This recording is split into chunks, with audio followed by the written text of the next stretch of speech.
এখন যারা আছেন, আগে যারা ছিলেন বড় বড় সব নামি দামি শিল্পী, তাদের মধ্যে যে নামটি সবার আগে আসে যার, সে নামটি উত্তম কুমার।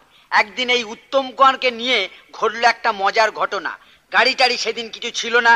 উত্তম কুমার আর তুলসী চক্রবর্তী দুজনে ট্রামে করে স্টুডিওতে আসছিল শুটিং করতে। সেই সময় ট্রামের মধ্যে তুলসী চক্রবর্তীর পকেট মার হয়ে যায়। তুলসীরা ভেবেছে উত্তম কুমার বোধহয় ওর পকেট মেরেছে। তুলসী চক্রবর্তী স্টুডিওতে গিয়ে প্রথমেই বিখ্যাত অভিনেতা ছবি বিশ্বাসের কাছে গিয়ে বলছে, এই যে ছবিটা দেখলে দেখলে কি কাণ্ড হলো বলতো, শেষে কিনা উত্তম আমার পকেটটা মেরে দিলে। হ্যাঁ, যে কটা পয়সা ছিল বলি সব কটা তুলে দিলে। এই এখন বলো দেখি, এখন বলো দেখি বাড়ি ফিরবো কি করে, বলো দেখি। আরে তুমি বলো না, বলি কাজটা কি ভালো হলো, হ্যাঁ তুই বলো। সব শুনে ছবি বিশ্বাস তখন বলছে, কে কে পকেট মেরেছে? উত্তম? না না, এ হতে পারে না। এত বড় পকেট উত্তম মারতে পারে না। আর তাছাড়া তোমার জামাই অনেক পকেট আছে, তুমি ভালো করে খুঁজে দেখো, নিশ্চয়ই কোথাও না কোথাও পয়সাটা আছে। পারে না, উত্তম কোনোদিন পকেট মারতে পারে না। ওই তো নরেশ মিত্র সাহেব আসছে, ওকে জিজ্ঞাসা করো না। তখন নরেশ মিত্র সাহেব হন্তদন্ত হয়ে এদিকে আসছিল। শুনে টুনে বললেন, কে কে পকেট মেরেছে? উত্তম? তা কেমন করে হয়? এ তো হয় না, এটা হতেই পারে না। তুমি বানিয়ে বলছো, ভালো করে ভেবে দেখো, তোমার পকেটে পয়সাটা নিশ্চয়ই আছে। কি আশ্চর্য, এসব আবার নতুন কথা শুনছি যে স্টুডিওতে। এ ব্যাপারে পাহাড়ি সান্যাল বোধহয় ভালো বলতে পারবে। পাহাড়ি সান্যাল তখন ছুটতে ছুটতে আসছিলেন। হঠাৎ শুনে তখন পাহাড়িদা বলছেন, আহ কি হয়েছে বললে, কোথায় কোনখানে কে কবে কার পকেট পেরেছে দেখো দেখি। এই দাঁড়াও, এই যা আমার চশমাটা আবার কোথায় গেল দেখো দেখি, চশমাটা খুঁজে পাচ্ছি না, চশমাটাকে খুঁজে দাও। ও না না, এইটা আমার চোখেই রয়েছে। এই দেখো দেখি।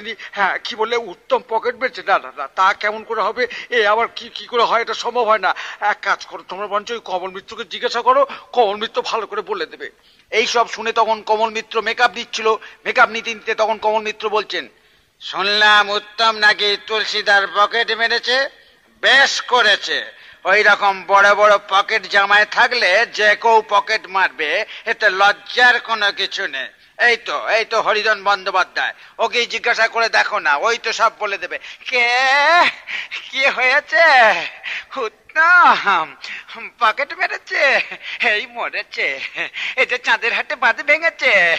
কত কি দেখবো, কত কি শুনবো, দিন দিন কত কি গুলবাপ্পা চলছে। বলি এইরকম আর কতদিন চলবে? এই যে নবদ্বীপ হালদার, তুমি শুনেছ উত্তম নাকি তুলসীদার পকেট মেরেছে? কি বলছি, পকেট মেরেছে উত্তম, এই মরেছে। তবে কথা কি জানো, কথা হচ্ছে যা রটে তা কিছুটা বটে। তবে এই তুলসীদার দেখি এই কোনো বুদ্ধি নেই ঘটে। কত ছিল তা কি জানে? তা জানি না, খালি পকেট মেরেছে এই বলে যাচ্ছে। ওই তো জ্বর আসছে, ওকেই বলে দেখো না, জ্বর ঠিক বলে দেবে।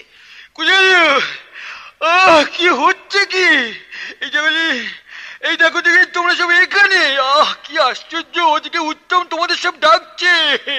ওই যে তুলসীদার পকেট মারের যে সিনটা, ওটা ভালো করে টেক করতে হবে। চলো দেখি সবাই এখানে বসে কি করছো, উত্তম যে ডাকছে। কি বললে, পকেট মারে সাল সত্যি নয়? এই দেখো দেখি কি করে বুঝবো বলো দেখলি, ওটা শুটিং এর ব্যাপার ছিল, তা আমি জানবো কি করে বলো দেখলি?